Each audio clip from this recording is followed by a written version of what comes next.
Hi, welcome to Tamil short moral stories. நம்மள நாமே அறிவாளின்னு பலரும் நினைச்சுக்கிறோம். ஆனா உண்மையான அறிவு அப்படின்றது என்னது அப்படின்னு நம்ம யாருமே யோசிக்கிறது கிடையாது. ஸோ இன்றைய பதிவு அதை பத்தின கதை தான். ஒரு மந்திரியும் அவரது மகனையும் பற்றிய கதை தான். இது நம்மளோட வாழ்க்கைக்கு ஒரு பெரும் பாடமா அமையும். வாருங்கள் கதையுடன் இணையலாம். நான் உங்களின் தோழி திவ்யா. ஒரு ராஜ்யத்துல மிகுந்த புத்திசாலியான ஒரு மந்திரி இருந்தாரு.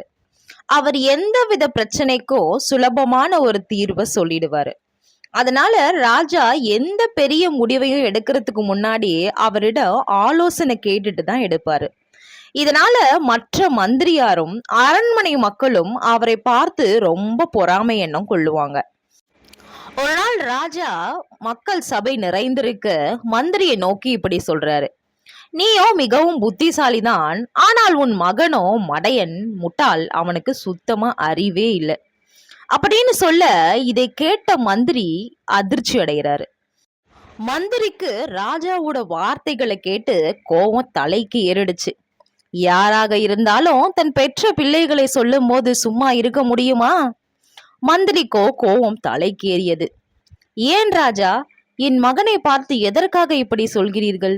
நீங்கள் அவனை முட்டாள் என்று நினைக்க என்ன காரணம் என்று மந்திரி ஆவேசத்துடன் கேட்க, அதற்கு ராஜாவோ சிரித்தபடி சொன்னார்: ஒவ்வொரு காலையிலும் நான் மக்களை சந்திக்கும் பொழுது உன் மகனை அங்கு பார்க்கிறேன்.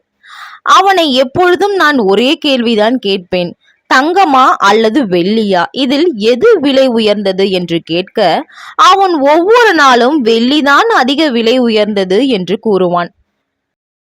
இதை கேட்ட சபையோர் அனைவரும் சத்தமாக சிரித்தனர்.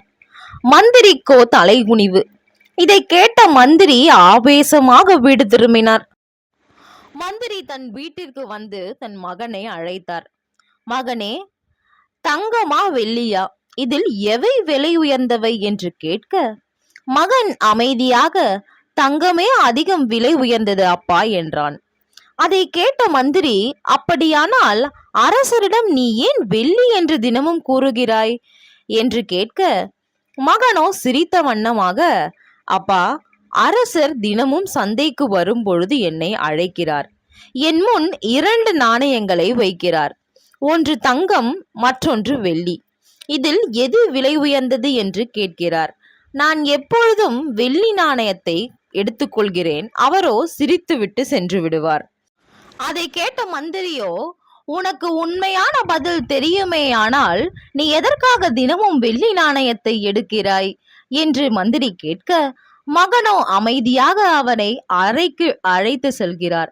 அங்கு ஒரு பெட்டியை திறக்கிறார். அது முழுக்க வெள்ளி நாணயங்களால் நிரப்பப்பட்டிருந்தது. அதை பார்த்து அதிர்ச்சி அடைந்த மந்திரியோ, இவ்வளவு நாணயங்களும் உனக்கு எங்கிருந்து கிடைத்தது என்று கேட்க, மகனோ சிரித்த வண்ணமாக, அப்பா, இதெல்லாம் அரசர் தினமும் எனக்கு கொடுத்த வெள்ளி நாணயங்கள். ஒரு நாள் நான் தங்க நாணயத்தை எடுத்து விட்டால் அவர் இனி எந்த கேள்வியும் என்னை கேட்க மாட்டார்.